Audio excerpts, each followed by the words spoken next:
George started driving rideshare 2 weeks ago. There's a lot he loves about it. He sets his own schedule and doesn't have a boss breathing down his neck.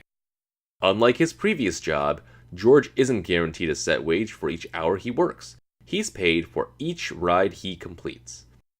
And sadly, he's not making as much as he thought he might. George needs to optimize his driving.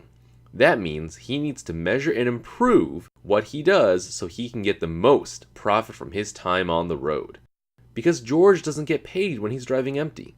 In fact, he loses money on gas and depreciation. One way to ensure George has passengers in the car is to optimize the time he drives.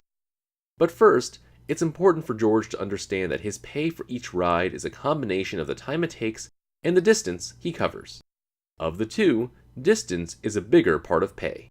So when he has a passenger, his pay is higher the faster he goes. But not too fast. How does George make sure he always has someone in his car and he's always moving fast?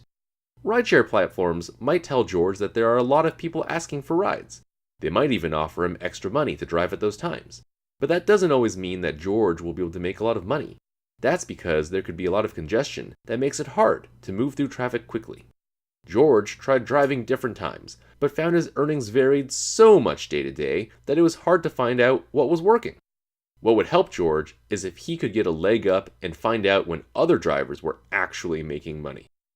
That's when George discovered LegUp Planner, an app that brings together reports from many other drivers to help George find out when the odds of having the highest earnings are in his favor. Armed with this new information, George changed when he drove, increasing the odds of higher earnings. George started to earn more money.